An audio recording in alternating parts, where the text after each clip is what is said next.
Good morning. Good morning. I usually go for a run in the morning, but it rained, and I thought I would come out to this beautiful park that backs up to where I live and do a hike instead. And it is just beautiful out here. Here's the lake behind me, a little pond actually, and it's just beautiful. The colors are just beautiful, and there's not a lot of people out here because it was rainy. And it's funny when I come out and I hike, or also when I run, I do a lot of thinking. Maybe my best thinking when I'm not trying to think, when I'm not sitting at a desk or my dining room table and I'm not actually trying to force myself to think. I do my best thinking. So I like to come out here. So what am I going to think about now, or what have I been thinking about? What I've been thinking about is this idea that who we are now is who we'll ever be, and that we can't change because it's just not possible. And I think there's a couple things going on there when people have this thought. One is they think practically that they've developed this repertoire of skills and expertise, and that changing all that would actually um, cause them to have to start over or have this long rehabilitation of their career. The other part is this interesting thing called your working identity, and the term was coined by an academic named Herminia Ibada, and I believe I think she's at the London School of Economics. I don't recall if that's still current. Anyway, she came up with this idea that we have an identity that we buy into, and that's who we are, and also for our friends and our colleagues and our family, and that this identity that we have can keep us from changing because it makes us feel that we're so true to it that anything else, we just can't imagine ourselves doing anything else. And I hear this all the time from people when they say, well, I've been a CPA my whole life, or I've been whatever it is their whole life, and they just can't imagine doing anything else. And neither can their friends or their family. And that actually, the effect of the friends and family can be quite strong, because they can say things like, well, you've built up such a life doing this, and you're so well known doing it. Why would you want to change? But if you are unhappy in a career or in a certain station in life, this is something that you would want to. Hey, I got a little visitor running by there. I'll keep going here. I'll keep going. That's pretty funny. Uh, so if you're at a certain stage in life or your career where you feel the change is necessary, uh, your working identity can get in the way, because it's the way you view yourself, it's the way others view you. You just can't think of things any other way.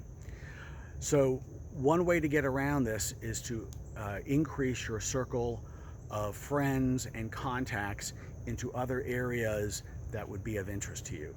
So, for example, the person who might be the CPA and they really want to learn more about, I don't know, how to be a baker or some other thing in life, if they were to join different groups online, or when the world goes back to normal, in person, that are around, baking or around culinary arts, those people would accept him or her as this person that they're trying to be, because they don't know that person as being the CPA. They're not going to put that box around that person.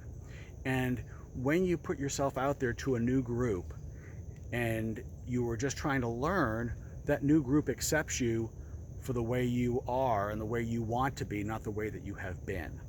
So your working identity begins to change in the view of others, but also in your own mind as well, because you see these other people and what they have done and the changes that they have made, and you begin to think to yourself, oh yeah, I could do that. Yeah, this is possible. I see them, I see what they're like. I actually went through this myself, because I'm going to move up to the tree here and rest my hand on it because my hand is getting tired.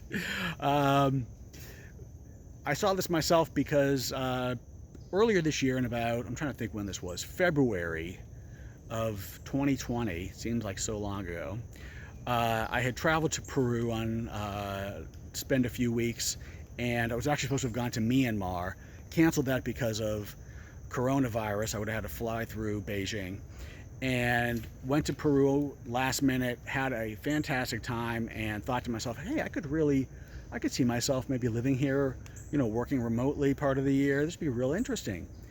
But I had this, these doubts about what it took and if I had what it took to do something like that.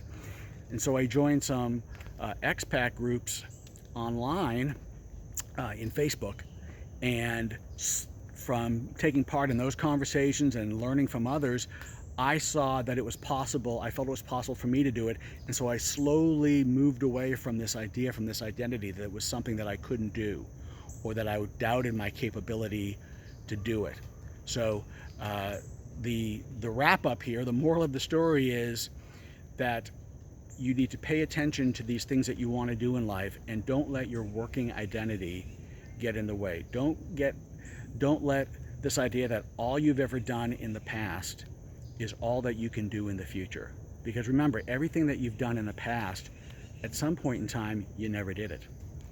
And if there's something inside of you that's telling you you need to change, that there's something of value, there's something that you're not honoring inside, it is important that you figure out how you're going to honor that, because otherwise we go through life feeling extremely unfulfilled. So anyway, on that note, I hope you have a great day whenever you view this. Here's some more view of the pond and everything. Really cool out here. And I'm going to hike for a little bit more. Here's some more people coming down the path. Anyway, take care.